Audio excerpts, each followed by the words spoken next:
नमस्कार. माझं नाव प्रकाश राजाराम देशपांडे. जवळजवळ गेली 13-14 वर्ष आता जे सरांनी सांगितलं, जी मुलं परदेशामध्ये नोकरीसाठी किंवा शिक्षणासाठी जातात त्याचं काउन्सिलिंग आम्ही करतो. मी आणि माझ्याबरोबर या सारिका सावंत आम्ही दोघे मिळून हा व्यवसाय करतो आहे. याला व्यवसायाचं स्वरूप नंतर आलं. जो उपक्रम आज यांनी सुरू केलेला आहे मी मराठी, हाच उपक्रम 2006 पासून आम्ही करतो आहे. फक्त त्याला असं मोठी चळवळ मोठं हे असं न करता मराठी माणूस मराठी माणसाला मदत करत नाही, हे जे घोषवाक्य सगळ्या महाराष्ट्रभर झालेलं आहे आणि त्याची जास्त जाणीव मुंबईमध्ये आहे, कारण मुंबई जास्त कॉस्मोपॉलिटन आहे, ते खोडून काढायचं काम आम्ही केलं. आणि त्याच्यासाठी एक 5-25 माणसं आम्ही उभी केली आणि आमचा एक ग्रुप स्थापन केला. त्या ग्रुपचा मीच चेअरमन आहे. आणि आम्ही एकमेकांना अशी मदत करा. प्रत्येक माणूस मराठी माणसाला असं वाटत असतं, मला कोणी मदत नाही केली मी कशाला करू, या भावनेमुळेच आम्ही मागे राहिलो. म्हणून सगळ्यांना मी सांगतो की तुम्हाला जर का मदतीला एक 10 माणसं तुमच्या संकट काळामध्ये यावीत असं जर वाटत असेल, 100 माणसांना तुम्ही आधी मदत करा. ती माणसं विसरून जाणार आहेत तुमची मदत, हे पण गृहीत धरा. तर तुमच्या मदतीला 10 माणसं नक्की येतात. या 100रातला एकही जण आला नाही तर दुसरी 100 माणसं बघत असतात की हा माणूस सगळ्यांना मदत करतो, याला आत्ता कोणी मदत करत नाही, मी जाईन. त्यावेळेला आपण म्हणत असतो की बा देवासारखा आला वगैरे. तो देवासारखा वगैरे म्हणण्यापेक्षा तो आलेलाच असतो. ते जसं जैसे कर्म तैसे फळ देतो ईश्वर. तर तुम्ही मदत करा, या भावनेतून आम्ही हा 2006 साली एक ग्रुप स्थापन केला. त्याच्यानंतर 2010मध्ये या आमच्या सहकारी सारिका सावंत यांचा माझा या लहान होता तेव्हापासूनचा परिचय आहे. त्यांचा मुलगा 2010ला आम्ही लंडनला पाठवला आणि लंडनमधून MBA करून तो आला इकडे. 2-2.5 वर्षाचं त्यांनी एक्सपिरियन्स घेतला आणि now he is at Canada for last 6 years. आता त्याला तिथे कॅनडाची सिटिझनशिप पण मिळाली. तर 2010च्या नंतर हा आम्ही त्याला व्यवसाय या स्वरूपामध्ये करायला लागलो. पहिल्यांदा तर आम्ही असेच ओळखीचे कोण आहेत, हा आला तो आला तो आला त्याला माहिती सांग वगैरे असं आम्ही करायचो. पण नंतर मग त्याच्यात असं लक्षात आलं की इथे मुंबईमध्ये अशा तऱ्हेची एजंट लोक भरपूर बसलेले आहेत आणि त्याच्यामध्ये फसवाफसवी पण भरपूर आहे. म्हणजे इतर माझ्याकडेच आज जवळजवळ 1 डझनभर माणसं आहेत की जी फसली गेलेली आहेत आणि फसल्यानंतर आमच्याकडे आले. मग तसं कोणाचं होऊ नये याच्यासाठी मग खरं म्हणजे आम्ही जास्त कसून बसलो की बा हे काहीतरी वेगळं आहे, लोकांना माहीत नाही आहे. त्याच्यात आधी मराठी माणसांना या विषयाची माहितीच नाही. म्हणजे विजा म्हणजे काय इथून सुरुवात आहे. किती लोकांना विजा म्हणजे काय, बाहेर जायसाठी लागतो, पुढे काय माहीत नाही. पासपोर्ट आणि विजामधला फरकसुद्धा माहिती नाही. पण त्यांना माहीत नाही याच्यासाठी मी त्यांना दोष देणारच नाही, कारण ते कुठे गेलेच नाहीत, काही माहिती नाही आहे. आता त्या दिवसापासून मग आम्ही आमची मुलं अशी तयार केली आणि पाठवलेली. पहिल्यांदा तर कोणाला जायचं आहे का तर तो आमच्याकडे यायचा. आता आम्ही त्याच्यासाठी मुद्दाम लेक्चर्स देऊन मुलांना उद्युक्त करतो आहे की बुवा जा. का जात नाहीत? आज कॅनडामध्ये जे भारतीय लोक आहेत त्याच्यातले 70 ते 80% फक्त पंजाबी आहेत.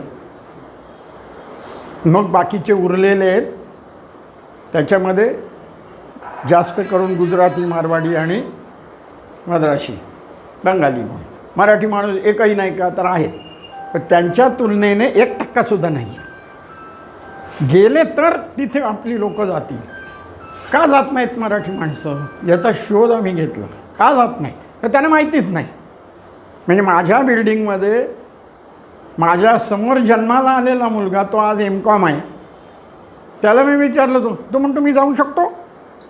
त्याला माहितीच नाही की मी जाऊ शकेन. तिथे गेल्यानंतर आज इथे तो 18,000 पगार घेत बसला आहे. तिथे गेला तर तो 2 लाख 3 लाखाच्या पुढे त्याला सहज पगार मिळू शकतो. त्यांना माहितीच नाही कारण कोणी त्यांच्या घरातलं गेलं नाही. हे पंजाबी गुजराती का जातात तर त्यांच्या ओळखीतले त्यांच्या नात्यातले कोणी ना कोणीतरी सतत गेलेले असतात. तो गेला हा गेला मग त्यालाही वाटतं चला आपणही जाऊया. या सगळ्या गोष्टी पहिल्या दिवसापासून प्रोसिजर सुरू झाली तर पहिल्या दिवसापासून शेवटच्या दिवसापर्यंत आम्ही त्याच्याबरोबर असतो. प्रोसिजर सुरू झाल्यानंतर तिकडे गेल्यानंतर कोणत्याही देशात तिथे गेल्यानंतर तिथे उतरून घ्यायला आमचा माणूस आहे बोर्ड घेऊन.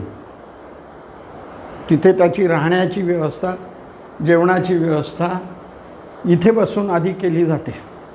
सगळ्याचे पैसे आहेत, फुकट काही नसतं, पण ते सगळी व्यवस्था इथे बसून आम्ही करतो आहे. माहिती देण्याचं काम, फक्त माहिती देण्याचं काम विनामूल्य करतो आहे. एकही पैसा कोणाकडूनही घेत नाही. एकदा येऊ दे, दोनदा येऊ दे, 10दा येऊ दे, 2-2 तास 3-3 तास आम्ही त्याच्याशी बोलतो आहे.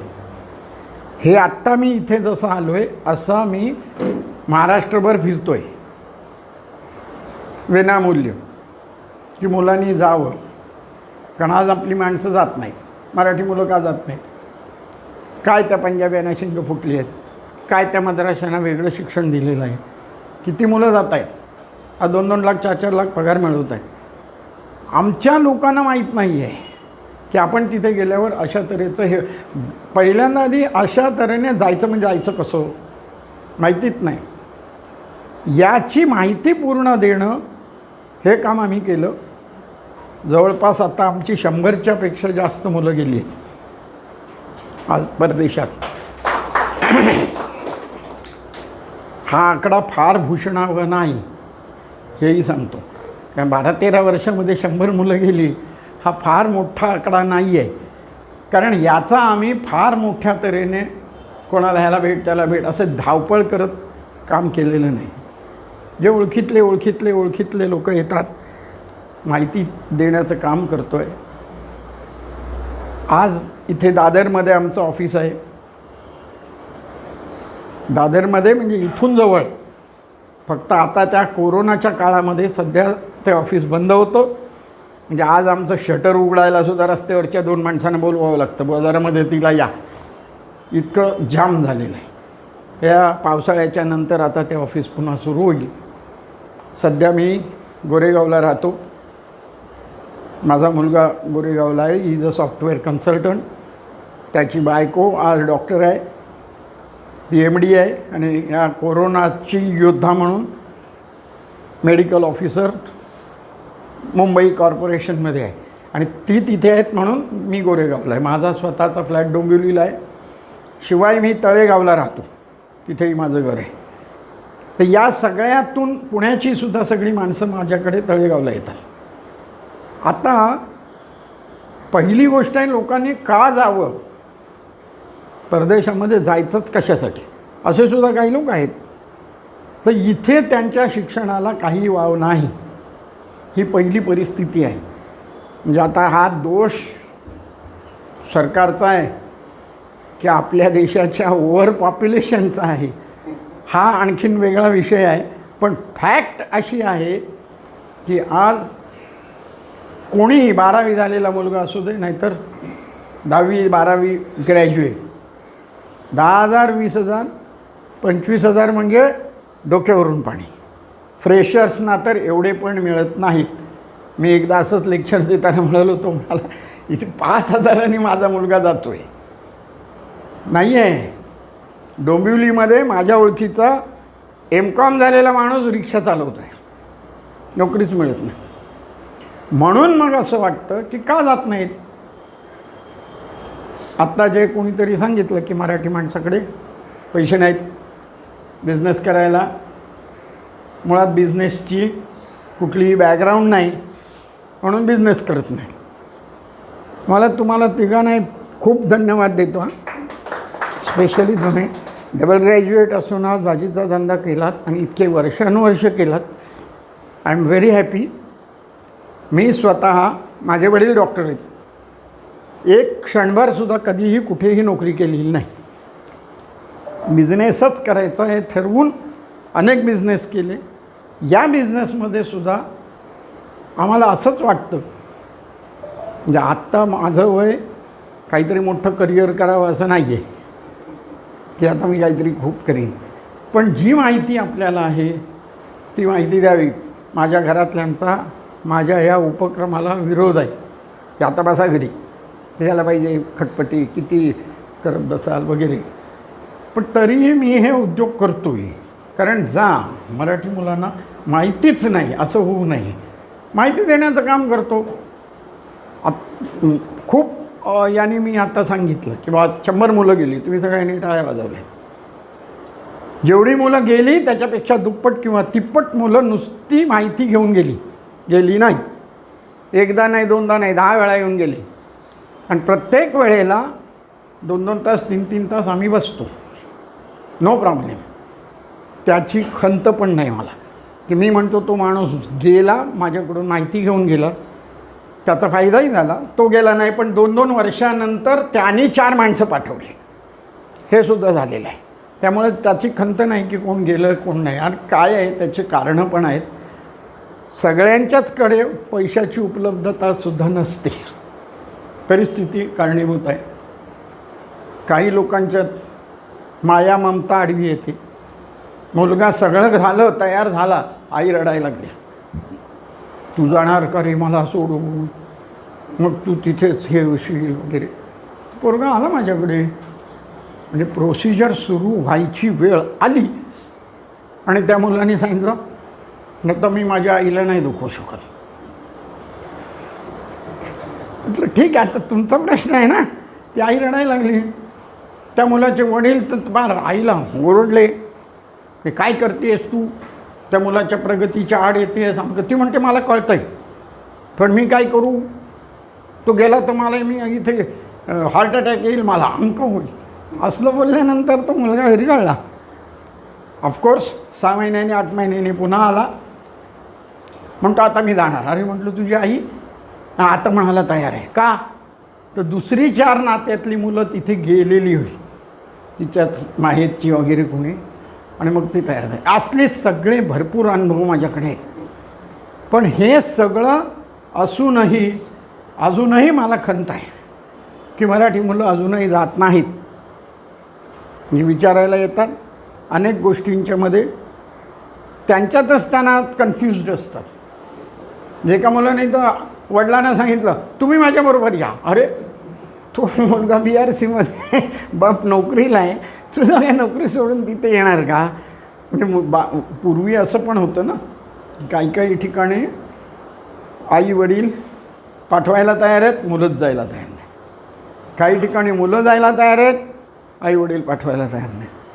म्हणून म्हटलं कारणं काहीही असली तरी बरीच मुलं गेली नाहीत.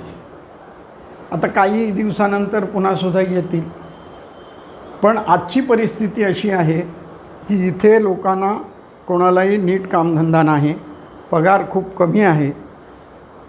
म्हणून आम्ही सांगतो की बा तिथे जा. आज शिकता शिकता तिथे पैसे मिळतात. इथला आज 12वीचा मुलगा आहे, ग्रॅज्युएट झालेला आहे, हा कॉलेजमध्ये गेला तर त्याला कोण पैसे देणार आहे का. शिकताना कोणाला तरी मिळत आहेत का इथे. त्यानेच कुठेतरी पार्ट टाईम काहीतरी काम केलं तर पैसे मिळतील, पण ते थोडेफार मिळतील. आज तिथे 12वीचा मुलगा ग्रॅज्युएट व्हायला जर गेला तर पहिल्या दिवसापासून साधारण त्याला 60,000 ते 70,000 रुपये सहज मिळतात. पार्ट टाईम जॉब करून शिकत असताना अर्न अँड लर्न या भूमिकेतून आठवड्याला 20 तास तुम्ही काम करू शकता. काम करता करता एवढे पैसे मिळवू शकता. तिथे जाताना खर्च आहे, 15-20 लाखाचा खर्च आहे, शिक्षणाचा खर्च आहे, पण त्याच्यासाठी बँक लोन मिळतो.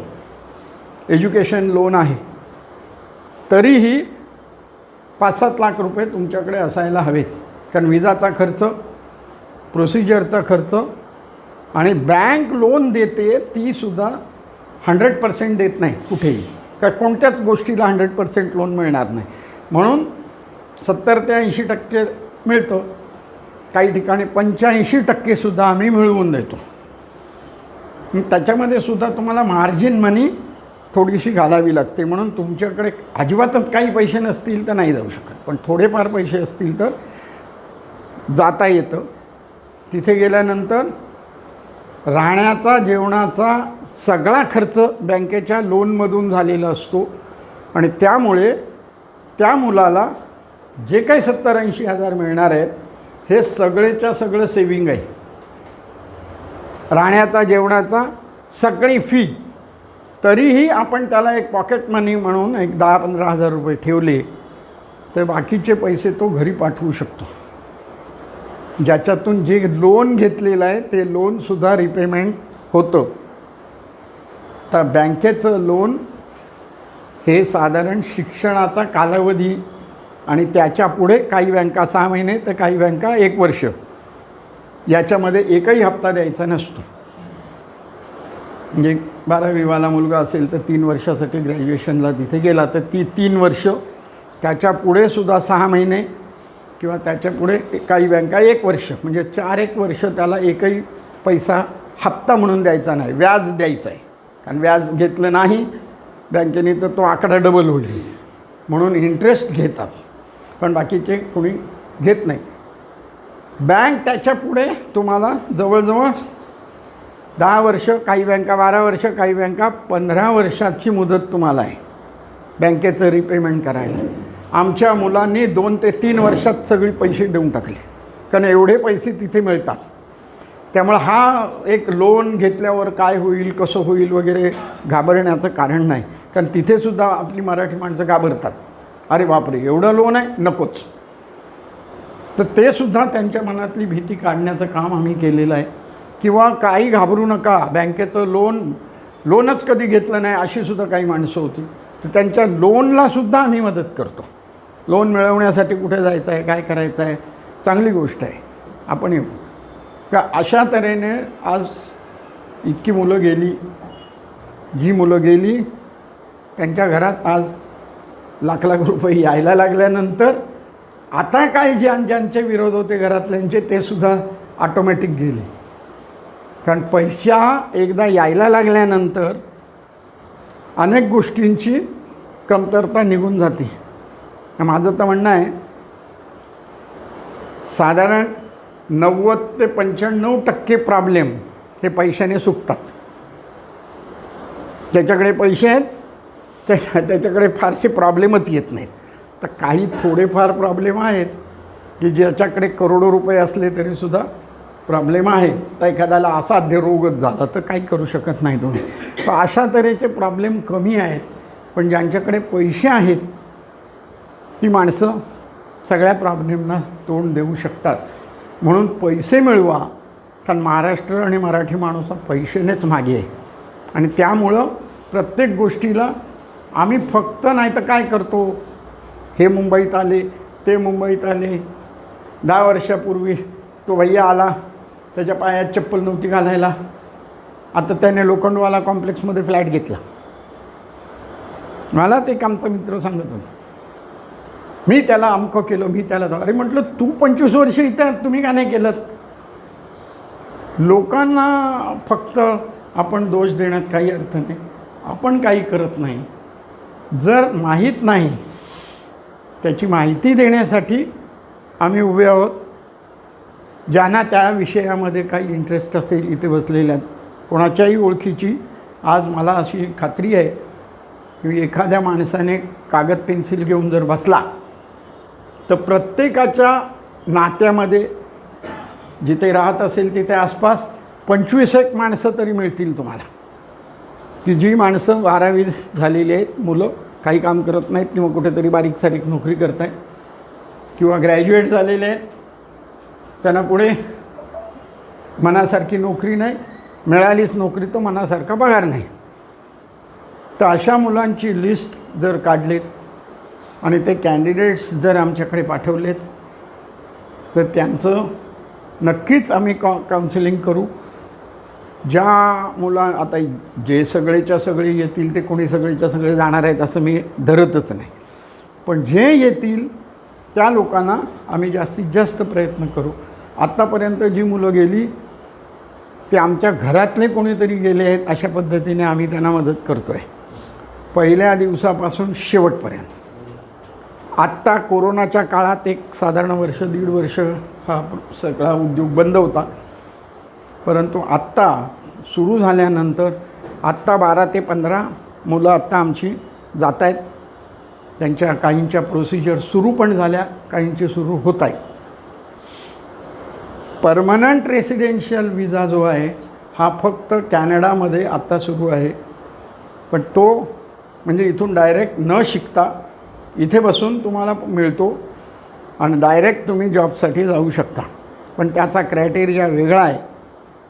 वय, तुमचं शिक्षण, इथला अनुभव आणि IELTS नावाची एक परीक्षा आहे इंग्लिशची, ती परीक्षा द्यावी लागते आणि त्याच्यात मिळणारा बँड या सगळ्याचा मिळून एक स्कोअर तयार होतो आणि तो स्कोअर तयार झाला आणि तिथून त्यांचा ड्रॉ निघाला तर तो ड्रॉ क्रॉस करून जर तुमचा स्कोअर असेल तर तुम्ही जाऊ शकता.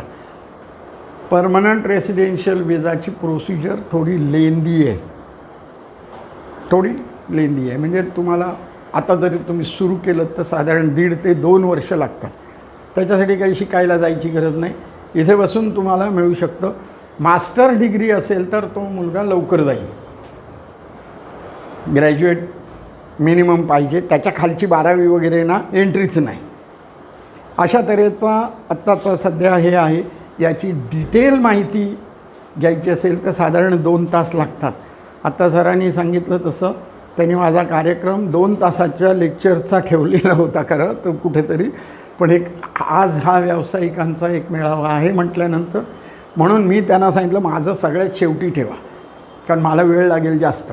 बाकीच्यांचे बिझनेस हे सगळ्यांना माहितीचे असतात. हा आमचा उद्योग बऱ्याच लोकांना माहिती नाही आणि अशा तऱ्हेचा आपण काही करू शकतो.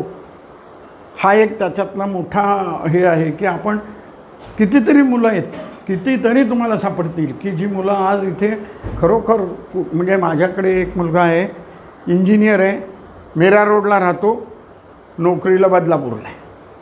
तर मीरा रोड कुठे आहे, बदलापूर कुठे आहे, एवढं सगळं करून पगार किती आहे, 12,000. तू करणार आहे काय, इंजिनियर आहे.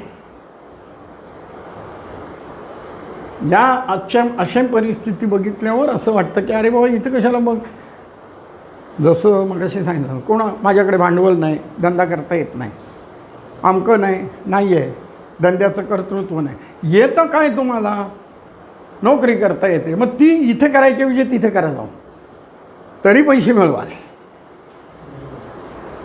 हा त्याच्या मागचा हेतू आहे. तर त्यांनी सांगितलं तसं अपेक्षा काय आहे तर आम्हाला कॅन्डिडेट्स द्या. त्याच्यासाठी मी आता सगळ्यांना कार्ड देईन आमची, जी कुठे असतील त्या मुलांना. बरं, त्यांना कसलीही माहिती देण्याचा एक नवीन पैसा घेत नाही, काही गरज नाही. मग येऊ दे, एकदा येऊ दे, 2दा येऊ दे, 4दा येऊ दे, त्याची प्रोसिजर सुरू झाली तर त्याच्यामध्ये पैसे आहेत. अमेरिका, ऑस्ट्रेलिया, न्यूझीलंड आणि संपूर्ण युरोप एवढंच काम आम्ही करतो.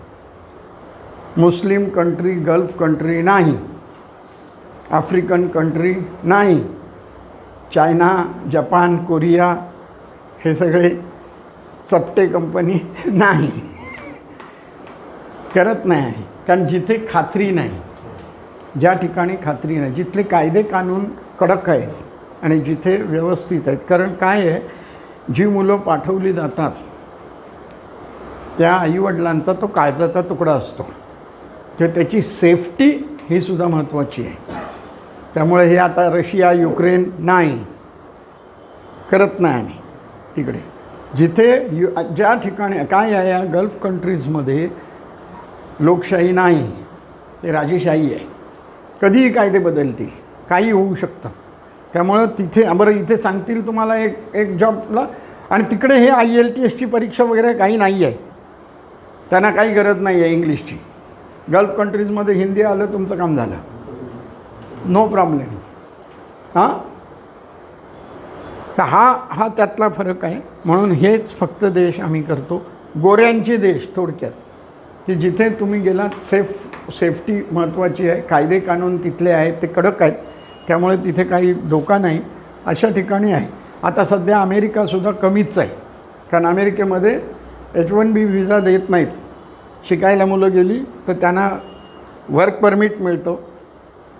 शिक्षण झाल्यावरती 2 ते 3 वर्ष तुम्ही वर्क परमिट घेऊन तिथे राहू शकता, पण पुढचे व्हिजा देण्याचं हे धोरण त्यांचं वेगळं आहे. त्याच्यामुळे आम्हीच सांगतो एकेकाला, तर काही मुलं तरीही आमच्यातर्फे गेली की आम्हाला तिथे राहायचंच नाही, आम्ही शिक्षण घेणार नाही, परत येणार, या नो प्रॉब्लेम. याच्यात आणखीन एक राहिलं, प्रूफ ऑफ फंड हा एक प्रकार आहे. हे माहिती असेल बऱ्याच लोकांना. प्रूफ ऑफ फंड म्हणजे तुम्हाला एक पैसे काही याच्यात दाखवावे लागतात, नुसते तुमच्या खात्यात ठेवायचे आहेत, ते खर्च करायचे नाही, ते दाखवावे लागतात. शो मनी म्हणतात त्याला, फंड, शो फंड. म्हणजे तो ते पैसे दाखवल्याशिवाय व्हिजा मिळत नाही. तर इतका खर्च केल्याच्या नंतर काही लोकांच्याकडे त्या प्रूफ ऑफ फंडसाठी पैसेच नसतात. ते पैसे पण आम्ही अरेंज करून देतो. आमच्याकडे त्याच्यासाठी फायनान्सर आहे. ते फायनान्सर कोण आहेत? पंजाबी. मराठी माणूस देणार नाही कोणाला 5 पैसे, कारण 10 लाख 5 लाख त्याच्या खात्यात ठेवायचे आहेत. थोड्या दिवसासाठी असतात, नुसते पैसे ठेवून द्यायचे, काढायचे नाहीत. तो मुलगा गेला की काढून घेतो, नो प्रॉब्लेम. पण तीसुद्धा अरेंजमेंट ती आम्ही मदत करतो. आत्ता नुकताच अमेरिकेला एक ख्रिश्चन मनुष्य आहे, आपला मराठी ख्रिश्चन, तर तो मनुष्य गेला त्याच्या मुलीसाठी, आणि त्याच्यात त्याला 50 लाखाचा प्रूफ ऑफ फंड होता. 50 लाख, 1.5 करोडचं टोटल बजेट. म्हणजे बघा किती मोठं हे होती. अमेरिकाचं थोडी सगळ्यात महाग आहे. तर त्याच्या 50 लाखाचं प्रूफ ऑफ फंडचं काम आम्ही केलं आहे, आणि ती प्रोसिजर आम्ही केलेली आम्हाला सगळ्यात मोठी आहे. एवढ्या मोठ्या याचं साधारणतः नसतं. कॅनडामध्ये पण एवढं नाही, युरोपमध्ये पण एवढी लागत नाही. पण तो कुठली तरी एखादी मुलं असतात, ती एखादं कॉलेज शोधून काढतात, एखादा कोर्स शोधून काढतात की ज्याचं बजेट खूप मोठं आहे. पण लोक अशी आहेत की जिथे त्या बजेटसाठी सुद्धा जाणारी आहेत. आमची बेळगावची एक मुलगी गेली, BAMS डॉक्टर असलेली, अमेरिकेत. तिने एक असा कोर्स शोधून काढला की तो फक्त अमेरिकेत होता, कुठेच नाही. 80 लाख रुपये खर्च, लोन बिन काढून ते वडिलांनी केलं. शक्यतो आम्ही सगळ्यांना सांगतो 15-20 लाखाच्या आतलं तुम्ही बघा, आपल्याला पैसे मिळवायला जायचं आहे त्यांनी जातं. या मुलीला काही तिथे राहायचं नव्हतं. ती म्हणाली मग मी तिथे शिकणार नाही, परत येणार. तर अशी मुलंही आहेत. आणि जे राहायला जायचं आहे, साधारण आम्ही सगळ्यांना सांगतो की मुलांनी जावं, एक 5 वर्ष 10 वर्ष राहा, मोठं पैशाचं गाठोडं घेऊन या, आणि परत इथे पैसा हा प्रॉब्लेम राहणार नाही. अशा तऱ्हेने मुलांनी आपला उत्कर्ष करून घ्यावा, ही माझी इच्छा आहे. मराठी मुलांच्यासाठी आमची धडपड आहे. पण त्याचबरोबर मराठीच्या शिवाय कोणी आला तर त्याला काय आम्ही नाही म्हणत नाही, आला तर या, पण मराठी माणूस आला तर अधिक आनंद होतो. याच्यात काही कोणाला प्रश्न असतील तर नंतर आपण भेटूया, जरूर हे करूया. कार्ड्स पण देईन. घरी जाऊन काही प्रश्न असतील कोणाला तरी फोन करा, कधीही फोन केलेत तरी हरकत नाही. धन्यवाद.